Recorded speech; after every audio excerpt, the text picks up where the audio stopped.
Mesdames, Messieurs, bonsoir. Bienvenue à l'Assemblée Générale de l'UPE 13. Le quorum étant atteint, les votes ont approuvé à une très large majorité le rapport financier et le rapport moral. Cette Assemblée peut donc commencer sans plus tarder. Je vous demande d'accueillir avec vos applaudissements M. Joan Bensivenga, le président de l'UPE 13. Joan Bensivenga.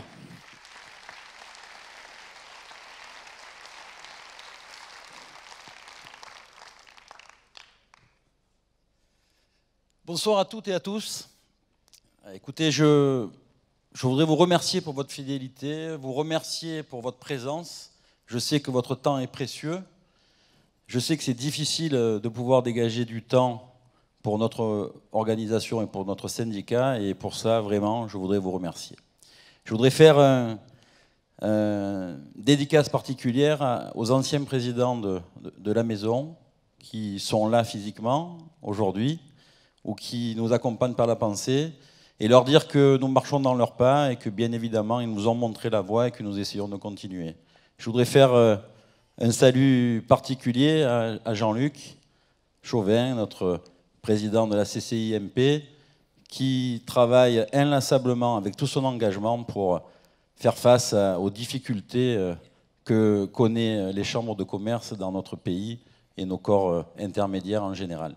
Je voudrais aussi remercier les présidents de fédération, les présidents de territoire, les présidents de groupements professionnels qui travaillent eux aussi sans relâche à faire en sorte que notre organisation professionnelle soit la plus efficace possible et vous rendre les meilleurs services possibles. Et pour terminer avec les mots d'introduction, je voudrais remercier aussi et dire surtout ma fierté d'avoir aujourd'hui parmi nous 100 jeunes qui ont fait, que nous avons accompagnés toute l'année, qui ont fait la manifestation The Choice. Je voulais leur dire qu'on est fiers de les compter parmi nous, dans la communauté des entrepreneurs maintenant. Et je voulais leur dire qu'ils sont ici chez eux et qu'ils sont les bienvenus. Alors moi, ce soir, en propos introductif, je voulais vous dire 3 choses. Je voudrais essayer de vous faire une démonstration.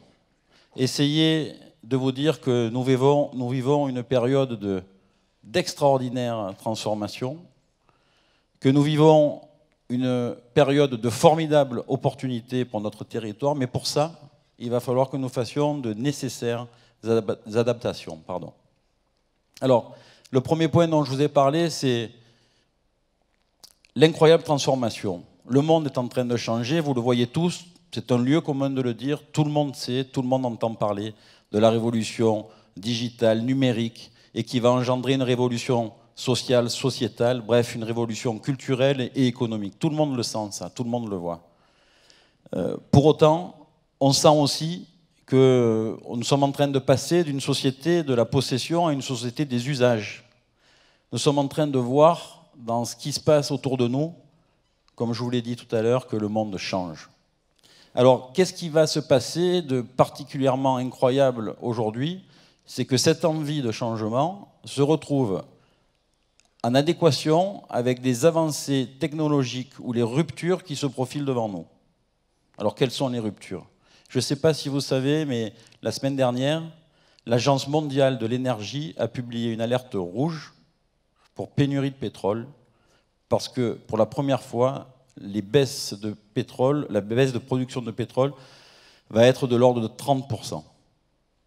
Est-ce que vous savez aussi que les plus grands dermatologues du monde se sont confrontés à un logiciel qui doit détecter les cancers de la peau? Les 68 plus grands dermatologues du monde ont fait un test de diagnostic de la maladie du cancer de la peau. C'est le logiciel qui a gagné. Et vous savez ce qui s'est passé? Les médecins, ils n'ont pas été frustrés ou ils ne se sont pas inquiétés pour leur avenir. Ils ont vu ça comme une opportunité et ils se sont dit « Enfin, on va pouvoir s'occuper des malades plutôt que de la maladie. » Le monde change. Je dois vous dire aussi que les ordinateurs quantiques qui arrivent sont, écoutez bien, 100 millions de fois plus puissants que les supercalculateurs que nous avons aujourd'hui. On est à la porte de changements monumentaux. L'intelligence artificielle nous challenge, la data nous submerge. Bref, demain, il va falloir que nous sachions définir la bonne information de la mauvaise information et le flux de données. Alors, je pourrais rajouter quelque chose. Est-ce que vous vous rendez compte que dans un pays du G7, quelqu'un qui n'a jamais fait aucune élection dans sa vie, à 39 ans, a été élu président de la République? C'est incroyable. Qui l'aurait pensé il y a ne serait-ce que quelques années en arrière? Le monde change, je vous l'ai dit, tout autour de nous est en train de... Les paradigmes sont en train de changer. Alors, ce monde qui change, ça va générer quoi? Ça va générer de formidables opportunités. Mais la vraie question pour nous, c'est qui sommes des Marseillais, des Aixois, des Martégots, des Salonnais, des Aubagnais, et je ne vais oublier personne en parlant des Arlésiens, la vraie question, c'est est-ce que ce monde qui change, qui permet d'avoir des opportunités, nous allons être en capacité, ici, chez nous, de saisir ces opportunités? Alors moi, je vais essayer de vous expliquer pourquoi c'est possible.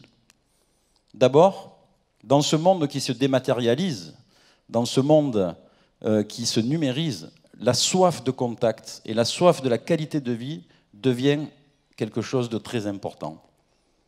Et qui peut dire qu'en Provence, la nature, notre environnement, le sens du contact des Provençaux et la qualité de vie que nous avons ici n'est pas adapté à cette nouvelle envie de contact humain que l'on oppose à la dématérialisation. Après, je pourrais vous parler de technique.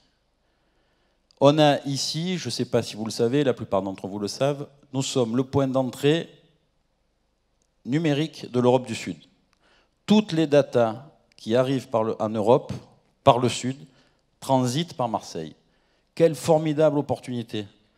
À l'heure où la data sera probablement l'or noir de demain, le puits est chez nous. Nous sommes à la source. Si nous savons l'utiliser correctement, probablement que nous allons pouvoir tirer les marrons du feu. Autre sujet qui me paraît important pour notre territoire et qui nous permet de sentir qu'ici, nous sommes au bon endroit. L'Afrique. Tout le monde sait que dans l'histoire de l'humanité, les poids économiques ont bougé, ou en tout cas le centre de gravité économique du monde a bougé. Il y a eu la vieille Europe, il y a eu les États-Unis, maintenant les pays autour de la Chine et de l'Inde. On sait très bien que l'Afrique sera demain le centre de gravité du monde. 7% de croissance aujourd'hui, entre parenthèses, c'est 4 fois plus que ce qui se passe en France. 700 millions de francophones dans 15 ans et 1 milliard de plus d'habitants dans 30 ans sur le continent africain. Et nous, Marseille, on a l'habitude d'être en face de ce continent, on a des relations séculaires avec ce continent, et donc on a un avantage certain par rapport à nos concurrents des autres pays du monde, par rapport à cette potentialité incroyable qui est l'Afrique. Je pourrais vous parler aussi de quelque chose qui me tient à cœur et dont je vous ai parlé en préambule. Quelle est la richesse formidable de notre territoire? C'est notre jeunesse. On est un territoire jeune, dans une ville qui se veut avec une problématique de précarité, de pauvreté importante, que l'on dit indisciplinée, que l'on dit même rebelle. Ben cette jeunesse-là qui a faim, et la faim c'est le moteur de la réussite, c'est le moteur de l'envie. Cette jeunesse-là, quand elle est confrontée à notre tissu économique, qui est un tissu économique divers, où on peut faire tous les métiers qu'on veut, dans l'industrie, dans le tourisme, dans les services, dans la construction, l'industrie portuaire, aéronautique, on a un champ du possible qui est incroyable, et nous sommes en capacité d'aller capter tous les airs du temps dans tous les domaines d'activité au possible. Et quand on va mettre au contact cette expérience du tissu économique, comme nous l'avons fait dans The Choice, avec les jeunes, c'est un formidable moteur, une formidable énergie. Je pourrais vous parler aussi du port, des universités, je pourrais vous parler de la communauté scientifique, je pourrais vous parler de la communauté médicale, je pourrais vous parler de tant d'autres atouts que nous voulons et que tellement d'autres territoires désireraient avoir. On a une chance incroyable et il faut que nous ayons conscience de nos atouts. Une fois que je vous ai parlé de cette transformation, de cette possible opportunité qui se présente à nous, qu'est-ce qui me reste à dire en conclusion? C'est que pouvoir aller capter ces opportunités qui arrivent, nous avons l'obligation et l'impérieuse nécessité de se réformer. Et autour de 3 thématiques principales, si vous le permettez, pour conclure mes propos. Nous avons demandé depuis longtemps la constitution de la métropole. Et l'UPE 13, comme la Chambre de commerce, a été à l'initiative et a poussé de tout son poids pour qu'on ait enfin un outil institutionnel à l'échelle mondiale qui nous manquait tant. Cet outil, nous l'avons. Il existe. Alors, il est adolescent, il a 2 ans, il est en train de grandir. Et nous, notre devoir, c'est de faire en sorte que cet outil devienne plus mature pour qu'il soit efficace dans cet environnement international et dans cette concurrence internationale. Deuxièmement, à l'intérieur de cette métropole, il y a ce que nous avons appelé, ou ce qui a été appelé par le politique, le comité de gouvernance économique. Ce comité, il n'est pas adolescent, il est infantile, il a 9 mois. Et il a un mérite. Dans ce comité, on travaille tous ensemble, tous les acteurs du monde économique, l'UPE, la Chambre d'agriculture, la Chambre des métiers, la CPME, l'U2P, le monde académique aussi est présent avec l'université. Nous sommes tous ensemble, avec le monde politique, ensemble, à travailler une vision stratégique de notre territoire. Et c'est un moment historique, puisque je pense que dans l'histoire de ce territoire, j'en suis certain même, un comité comme ça n'a jamais existé. Et aujourd'hui, tous ensemble, nous avons cette opportunité formidable de faire marcher quelque chose et de présider à la direction de notre territoire. Et enfin, pour terminer, nous avons besoin de réformer notre MEDEF national. Et je suis ravi d'accueillir ce soir nos candidats à la présidence et je suis sûr qu'avec eux, quel que soit le gagnant, ce MEDEF-là va se réformer. Pourquoi il doit se réformer, le MEDEF? Pour 2 raisons. La première, il doit capter cette ère du temps dont je vous ai parlé depuis tout à l'heure, avec la vie qui change, avec les modes de travail qui changent, les modes de communication. Bref, le MEDEF doit être en anticipation de tout ce qui va se passer demain dans le monde pour préparer nos outils normatifs, sociaux et fiscaux au monde de demain. Mais aussi, il faut que le MEDEF national comprenne que la réussite de la France passera forcément par notre territoire. Un pays comme la France, à l'image d'un gros vaisseau, ne peut pas avoir qu'un seul moteur. Paris est une ville-monde. Il est bien évidemment que Marseille ne rivalisera jamais avec Paris. Mais pour autant, un grand vaisseau tel qu'est la France doit aussi avoir des propulseurs d'étrave. Et Marseille peut être ce propulseur d'étrave parce qu'on en a, j'espère vous l'avoir démontré, et l'envie et le potentiel. Et la réussite que j'espère que nous allons avoir tous ensemble, c'est ce que je nous souhaite, c'est ce que je vous souhaite. Et maintenant, il n'y a plus qu'à. Merci.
Bonsoir à tous. Je m'appelle Alaoui Abdallah, j'ai 29 ans et j'habite la cité de la Castellane dans le 16e arrondissement de Marseille. Mon projet se nomme Newman Project, dans lequel je souhaite mettre en place 3 systèmes d'entraide. Le premier, l'emploi. Le deuxième, la médiation. Et le troisième, le digital numérique, qui est l'outil indispensable de demain. L'idée de ce projet est un concept que j'ai expérimenté du côté de Londres. Et à mon retour en France, j'ai constaté que beaucoup de jeunes, talentueux, compétents et diplômés avaient baissé les bras suite à plusieurs refus et échecs. J'ai donc décidé de créer l'association Unis pour un second souffle, qui a aujourd'hui 3 ans et qui a pu aider 318 personnes à retrouver le chemin de l'emploi. Mon but premier à travers cette association et à travers le futur projet de Newman Project est de continuer d'aider le maximum de personnes à sortir de la précarité. Que ce soit à Marseille, que ce soit dans les Bouches-du-Rhône, que ce soit dans la France entière. Et avant de terminer, je tenais à remercier toute l'équipe de Make the Choice et tous les intervenants. Et aussi mon coach, Rémi Braque de Manpower, qui m'a aidé tout au long de cette aventure et qui m'a toujours conseillé. Et sachez une chose aussi, que le meilleur moyen de prédire l'avenir, c'est de le créer. Et Newman Project et tous les porteurs de projets Make the Choice l'ont créé. Merci.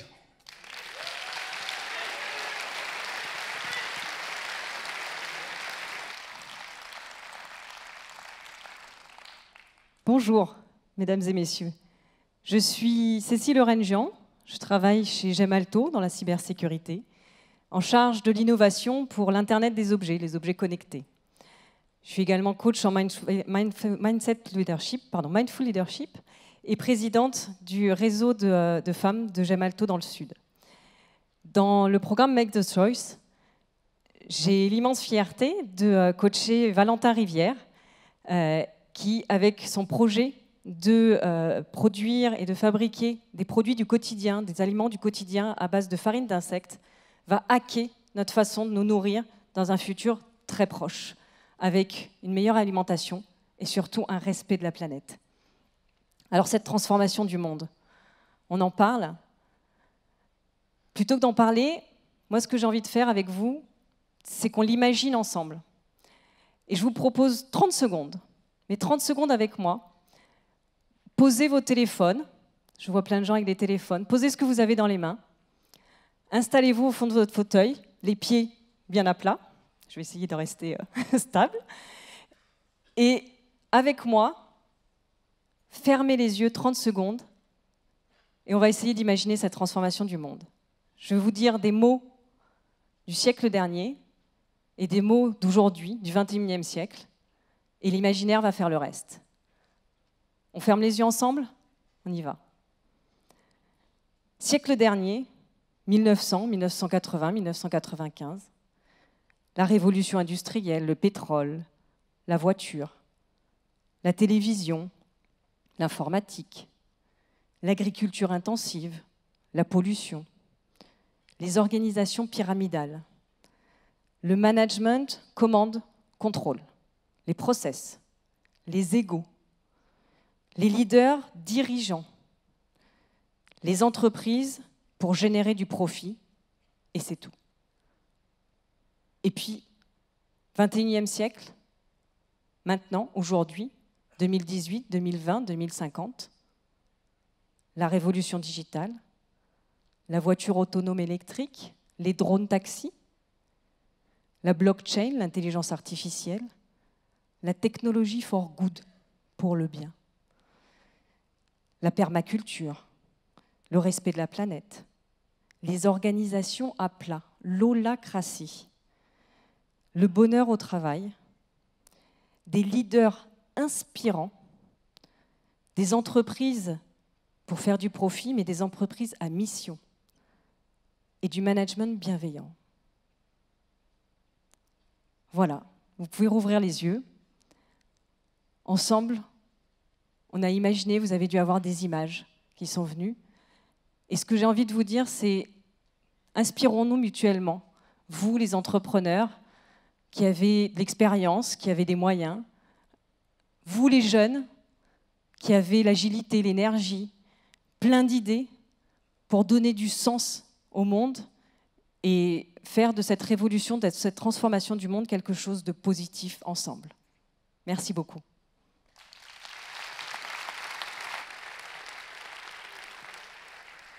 Bonsoir, je suis Mehdi Karaman et j'ai 19 ans.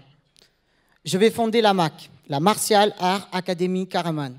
Je travaille sur ce projet avec mes parents et mon coach Philippe Le Saffre. Je vous l'accorde, 19 ans pour un entrepreneur, c'est vraiment jeune. Mais 19 ans sur un tatami, à entendre, écouter, apprendre, pratiquer et maintenant enseigner les arts martiaux, ça ne fait plus si jeune. Je pratique les arts martiaux depuis mon plus jeune âge. J'ai acquis une force de géant. Je pourrais déplacer des montagnes, des gratte-ciels et même des porte-avions. Non, je plaisante, j'abuse. Un peu. La force physique n'est rien comparée à la force mentale que j'ai pu acquérir au fil de toutes ces années. Les arts martiaux m'ont donné aussi ces valeurs qui aujourd'hui sont ancrées au plus profond de moi et qui débordent d'énergie positive, de bienveillance, d'amour de son prochain, de bonne humeur. Et tout ça, je veux le partager avec le plus grand nombre. Aujourd'hui, à Marseille, en France, dans le monde, règne un climat nuageux, triste, pluvieux et qui persiste. Les jeunes n'ont plus beaucoup d'espoir et les plus âgés paraissent pessimistes. Eh bien, je pense que l'on se trompe. Moi, je vois du soleil. Il y a des gens qui ont envie de réussir. Il y a des solutions. Il y a une jeunesse qui a foi en l'avenir. Il y a des aînés qui veulent changer ce monde. J'ai un rêve. Et aujourd'hui, grâce à Make the Choice, il commence à se réaliser. Mon but est de créer une école de vie. Créer une école sur la base d'un programme partagé entre le cursus scolaire normal et le programme d'arts martiaux. Au sein des quartiers les plus difficiles de Marseille, un lieu où seront défendues les valeurs que je défends. Ces mots d'ordre, le travail, la force, le courage, la précision et le respect. Ces valeurs, la bienveillance, la tolérance, l'humilité, la justice et l'amour de son prochain. Voilà l'école qui offrira un monde meilleur à nos aînés, à nous et surtout à notre futur. Merci de m'avoir écouté.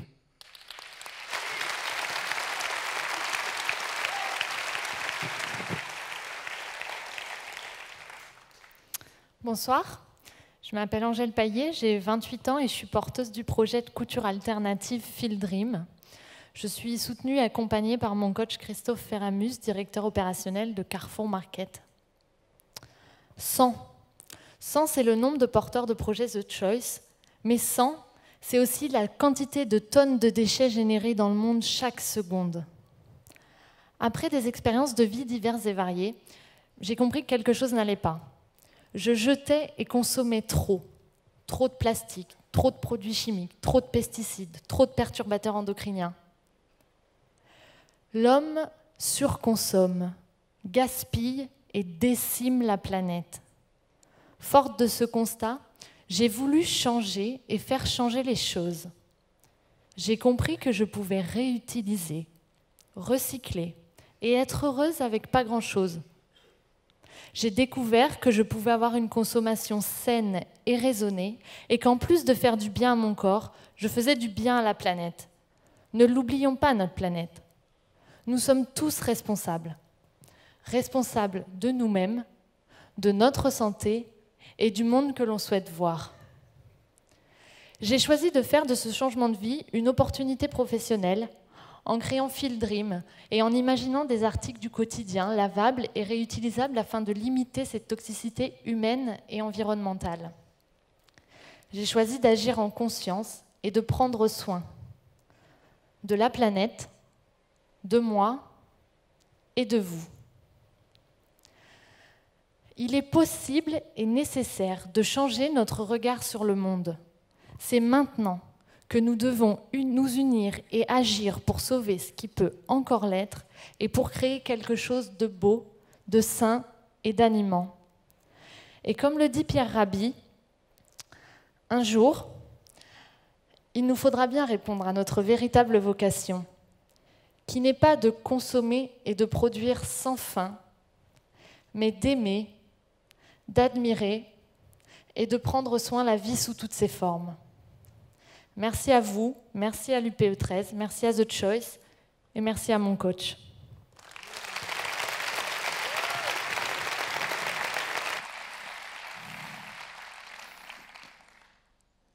Bonjour, je m'appelle Yves Fayeradzi et j'ai la responsabilité de la direction générale de Ceram, une filiale du groupe Suez. Un jour d'automne 1350, un bateau quitte les rives occidentales du Groenland. À son bord, les derniers représentants d'une civilisation viking installée là depuis 400 ans, le viking Écorias. Il n'empêche, ce jour-là, une civilisation disparaît. Elle disparaît parce que ses membres n'ont pas su changer. Ils n'ont pas voulu changer leur route de commerce. Ils n'ont pas voulu manger du poisson plutôt que du bœuf ou du mouton. Ils n'ont pas voulu coopérer avec les Inuits, leurs voisins les plus proches. Quand nous ne changeons pas, nous disparaissons. Et si bien notre capacité à faire évoluer, à influer sur les conditions, sur l'environnement de nos entreprises est limitée, notre responsabilité à changer, notre capacité à changer ne dépend que de nous. The Choice est une façon de faire autrement, une façon de porter un autre regard sur la jeunesse de ce territoire. Et grâce à ce regard, une façon de donner à ces jeunes l'opportunité d'entreprendre, d'oser et de se réaliser. C'est pourquoi Suez et Ceram ont voulu s'associer dès le début à cette initiative. C'est pourquoi j'ai souhaité, avec grand plaisir, être le coach de Marion Merlin et de son projet de visite théâtralisée de Marseille. À Suez et à Ceram, nous sommes aujourd'hui dans un processus de très profonde transformation de nos modes de fonctionnement, de nos modes de production, de nos organisations, de notre façon de travailler et de vivre ensemble. Il faut des managers, des équipes de direction fortes, engagées, courageuses, pour franchir ce genre de cap et passer dans ce genre de tempête. Reste une question. S'il nous appartient, à nous managers, à nous chefs d'entreprise, de donner le cap, de donner le sens, d'éclairer la route, où allons-nous chercher la lumière? Comment évitons-nous le risque d'aveuglement? Comment questionnons-nous nos compétences et nos savoirs? Comment savons-nous nous représenter nos angles morts et nos ignorances? Toutes choses que n'ont pas su faire les Groenlandais du Moyen-Âge. Bonne route de transformation à vous tous.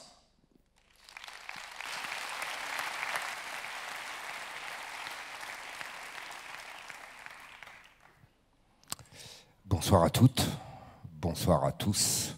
Je me présente, je m'appelle Riyad Boulanoir, je suis le fondateur du Compte Nickel que j'ai revendu l'année dernière à une grande banque, la BNP pour ne pas la citer. Et il fallait bien que je trouve quelque chose à faire. Donc je me suis lancé dans un métier complètement différent, qui est une série de web réalité sur l'entrepreneuriat. Ça, c'était pour mon actualité.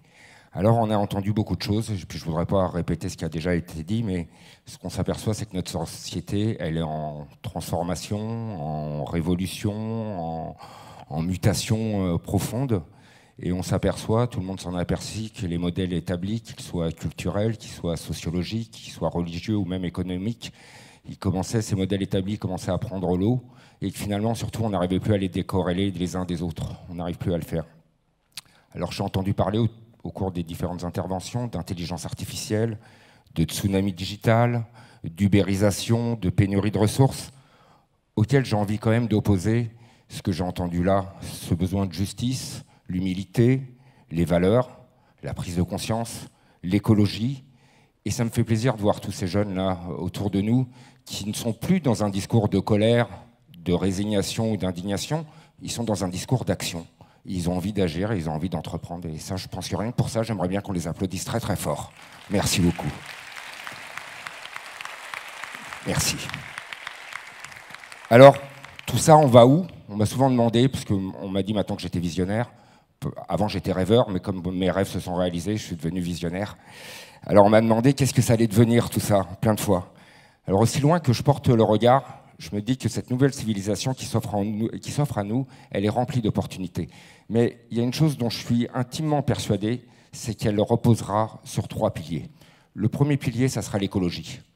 On ne peut plus se contenter de surexploiter nos ressources. On a des signaux d'alarme qui vont dans tous les sens. On dépense beaucoup plus vite que ce que la Terre est capable de produire. Comme on dit dans la banque, on est à découvert. Et généralement, ça se finit mal. Elle sera donc forcément écologique. Et là-dessus, elle l'a rappelé, ils l'ont rappelé, on a beaucoup de boulot, parce qu'on l'a beaucoup ignoré, on a pensé uniquement à l'économie et on a oublié l'écologie. Elle sera technologique également. On ne peut pas se permettre de se priver de ce moyen de communiquer, de produire, etc. Mais la technologie doit rester un outil et certainement pas un maître. Le dernier point, et il y va de la survie de notre espèce, c'est qu'elle sera humaniste, cette société. Cette civilisation va devenir humaniste. On a oublié l'humain, on a tout remplacé par des robots, mais finalement on est encore là et c'est encore nous qui les pilotons, ces robots-là. Et l'humain, il ne faut plus qu'on l'oublie et on s'est beaucoup trop égaré là-dessus. Alors, si je regarde et je me dis, le business dans tout ça, qu'est-ce qui va devenir? Les entreprises, les entrepreneurs que vous êtes, l'entrepreneur que je suis, qu'est-ce qui va devenir? Parce qu'on a quand même des exigences de business. Eh bien, il va falloir qu'on apprenne à faire quelque chose qu'on n'a jamais fait. C'est qu'on apprenne à concilier le business et la moralité, le business et l'écologie, et plus généralement, le business et l'intérêt général. Et je crois qu'il est là notre simple défi. Moi, pour ma part, je l'ai déjà réalisé une fois. Je compte bien continuer encore et je vous invite à le faire vous aussi. À vous de jouer. Merci à vous. On applaudit très fort Alaoui, Mehdi, Angèle, Riyad, Cécile et Yves. Applaudissez-les bien fort, c'est les emblèmes, les ambassadeurs, bien sûr, de l'opération The Choice. Tous les porteurs de projets sont dans la salle, tous les coachs aussi sont dans la salle. Et on va bien sûr en savoir un peu plus sur la suite avec M. Johan Bensivenga qui nous rejoint tout de suite. Johan, vous restez là, nos amis, les coachs et les jeunes. Johan Bensivenga. Alors, cette opération, Johan, on voit bien qu'elle a pris du sens, elle s'est inventée au fur et à mesure finalement de sa construction. Il s'est passé un peu d'alchimie finalement. C'est vrai qu'on pourrait penser qu'il y a des chefs d'entreprise confirmés, qui ont des réseaux, qui ont aidé les jeunes. Et puis, on sait que les jeunes, ils ont inspiré aussi les chefs d'entreprise. Ils leur ont montré aussi la voie. C'est la rencontre de deux mondes. Alors effectivement, on a vécu, j'ai parlé de fierté, mais moi je dois dire que quand je les entends, j'ai beaucoup d'émotions. On a vécu des moments particulièrement forts, hein, depuis le mois de février qu'a commencé la manifestation. On a vécu des rencontres, on a vécu une alchimie, on a vécu des moments, je pense au moment de The Camp où j'ai pu venir, qui étaient juste incroyables, où les entrepreneurs, les coachs et les jeunes se sont retrouvés ensemble, et puis des intervenants de tellement de grande qualité. Merci beaucoup d'être là. Hein. On peut applaudir Riyad, c'est un entrepreneur très talentueux qui au niveau national rayonne sur l'ensemble de son métier. Donc on a vécu quelque chose de formidable avec les permanents de la maison aussi. Et alors là, je veux saluer tout le monde, mais je veux faire un salut particulier que j'ai croisé son regard là, à Valérie Cohen qui a fait un travail formidable. Qui a dirigé ce projet. Bon, devant tant de bonheur, devant tant de réussite, devant tant d'énergie, et ça fait écho à ce que je vous ai dit en préambule, c'est que cette jeunesse qui est là est une richesse incroyable pour notre territoire. Eh ben, on n'a qu'une envie, c'est que ça continue. On a toujours dit que The Choice ne serait pas un événement de communication. Donc ce soir, je vous dis que la saison 2 de The Choice va commencer à partir de début septembre. Voilà, début septembre, le 7 septembre au Forum des entrepreneurs, c'est le début évidemment de la saison 2. Alors on remercie tous les coachs et tous les jeunes. Merci à vous. On les applaudit encore une fois. Vous verrez, c'est pas terminé. À la fin, on va bien évidemment accueillir les 10 demi-finalistes. Alors,